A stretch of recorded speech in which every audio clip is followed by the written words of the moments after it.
Riwayat Nabi Isa. Isa bin Maryam, Nabi terakhir Bani Israel yang lahir di Bethlehem, pada masa kekuasaan Raja Herodes Romawi di Palestina. Kelahirannya merupakan sebuah mukjizat, sebab dia dilahirkan oleh perawan suci yang terjaga kehormatannya. Hal ini seperti dikisahkan dalam firman Allah.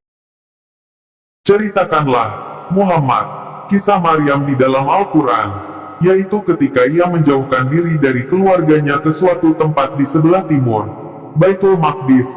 Lalu dia memasang tabir yang melindunginya dari mereka. Lalu kami mengutus ruh kami kepadanya. Maka dia menjelma di hadapannya dalam bentuk manusia yang sempurna.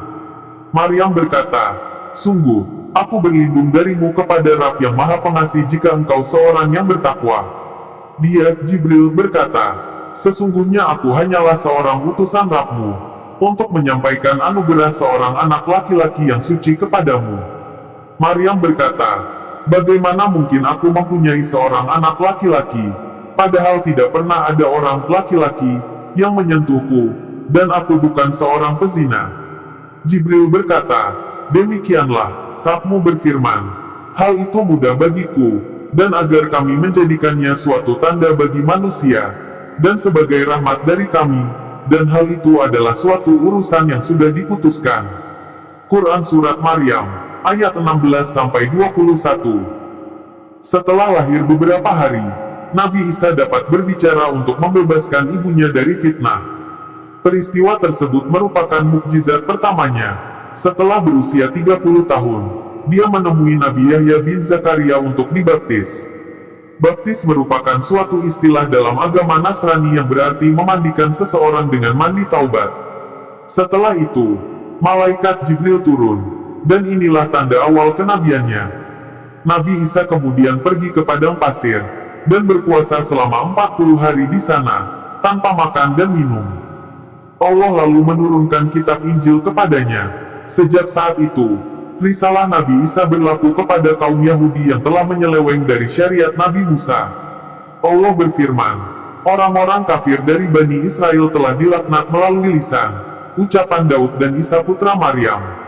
Demikian itu, karena mereka durhaka dan selalu melampaui batas. Mereka tidak saling mencegah perbuatan mungkar yang selalu mereka perbuat. Sungguh, sangat buruk apa yang mereka perbuat." Quran Surat Al-Maidah, ayat 78-79. Nabi Isa berdakwah kepada kaumnya di daerah Al-Jalil, Galilea. Kaum Yahudi lantas memintanya untuk menunjukkan mukjizat yang dapat memperkuat dan membenarkan dakwah serta risalah beliau. Allah berfirman, "Ingatlah ketika Isa ibnu Maryam berkata, 'Wahai Bani Israel, sesungguhnya aku adalah utusan Allah kepada kalian, membenarkan kitab yang turun sebelumku, yaitu Taurat, dan memberi kabar gembira dengan datangnya seorang rasul yang akan datang setelahku, yang namanya Ahmad.' Namun, ketika rasul itu datang kepada mereka dengan membawa bukti-bukti yang nyata, mereka berkata, 'Ini adalah sihir yang nyata.'" Quran Surat Sof, ayat 6. Ketika Nabi Isa masih merasakan kekufuran dan keingkaran Bani Israel, dia lalu berangkat menuju Baitul Maqdis pada hari raya umat Yahudi. Orang-orang yang di sekitarnya kemudian berkumpul. Kejadian itu membuat marah para pendeta Yahudi, hingga mereka membuat berita dusta tentang Isa kepada penguasa Romawi, Raja Pilatus, pengganti Raja Herodes di Palestina. Sang raja pun meminta mereka mengadili dan menghukum Isa. Seseorang dari Hawariyin, pengikut Nabi Isa, Yahuza al-Asharyuti, Yudas Iskariot, berkhianat dengan menunjukkan persembunyian Isa kepada mereka. Namun, Allah berkehendak lain, dan menyelamatkan Nabi Isa dari kelicikan kaum Yahudi. Allah kemudian menyerupakan seseorang persis dengan Nabi Isa. Jika tidak salah, yang diserupakan dengan Nabi Isa adalah Yudas Iskariot. Dengan demikian, para prajurit menangkap dan menyerahkan orang tersebut yang mirip dengan Isa kepada Raja Pilatus. Mereka pun kemudian menyalib dan membunuhnya, seperti yang dikisahkan Al-Quran berikut ini. Kami hukum juga karena ucapan mereka, "Sesungguhnya kami telah membunuh Al-Masih, Isa putra Maryam, Rasul Allah." Padahal mereka tidak membunuhnya, tidak pula menyalibnya. tetapi yang mereka bunuh adalah orang yang diserupakan dengan Isa. Sesungguhnya mereka yang berselisih paham tentang pembunuhan Isa, selalu berada dalam keraguan tentang yang dibunuh itu.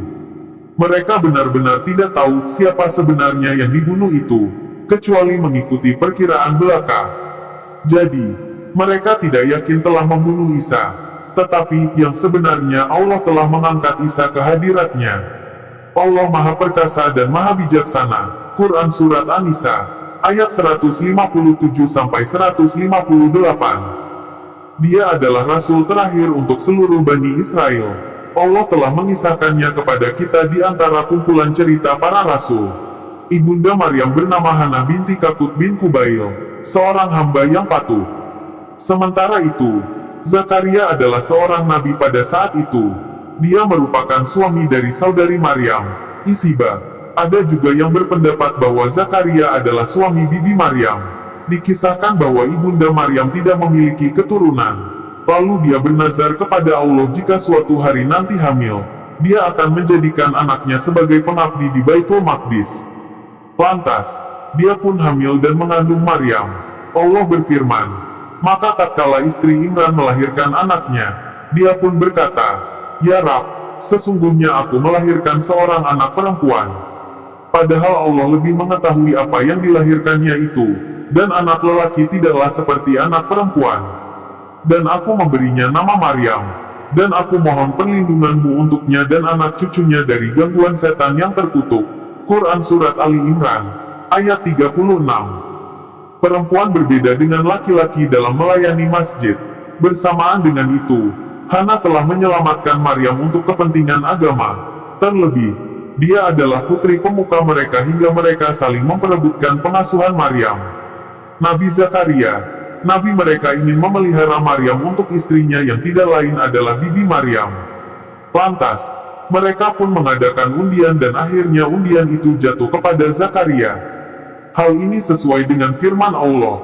Maka, dia Allah menerimanya dengan penerimaan yang baik, membesarkannya dengan pertumbuhan yang baik, dan menyerahkan pemeliharaannya kepada Zakaria. Quran Surat Ali Imran, ayat 37. Zakaria lalu menempatkan Maryam di kamar khusus ibadah di masjid. Tidak ada yang dapat memasuki kamar itu, kecuali Maryam. Di kamar itulah Maryam beribadah kepada Allah, melaksanakan kewajiban untuk melayani masjid. Maryam terus beribadah, baik siang maupun malam hingga dia menjadi teladan bagi kaumnya dalam beribadah. Nabi Isa dalam Al-Quran. Di dalam Al-Quran nama Isa disebutkan sebanyak 21 kali. Sebutan Al-Masih sebanyak 11 kali, dan sebutan Ibnu Putra, Maryam sebanyak 23 kali. Yang menjadi pertanyaan adalah, apa benar Nabi Isa tidak menikah? Kira-kira benar nggak ya? Nabi Isa memang tidak menikah, tapi dikutip dari Kang Santri, oleh Mujawib Sundapati dan Mumu Besar, bahwa Nabi Isa kelak akan menikah ketika diturunkan ke bumi untuk membunuh Dajjal. Nabi Isa menikah dengan wanita penduduk Asqalan. Kemudian sesungguhnya Isa menikah dengan wanita dari penduduk Asqalan, dan dikaruniai 2 anak. Kemudian Isa alaihi salam haji ke Baitullah Al-Haram, dan berziarah di makam Nabi Muhammad. Lalu beliau sakit di sana, dan akhirnya wafat pula di sana, dan disemayamkan di samping makam Nabi Muhammad. Kitab Badai Zuhur halaman 126, Maktabah Syamilah. Ada riwayat, anaknya perempuan. Ini kata Abu Lais As-Samarqandi, dan Kab menyelisihi riwayat ini. Beliau mengatakan, bahwa Nabi Isa memiliki 2 anak laki-laki. Kitab Muhtasor Tazkiratu Qurtubi, karya Imam Syaroni. Nama anaknya, Muhammad dan Musa. Wallahu a'lam bishawab.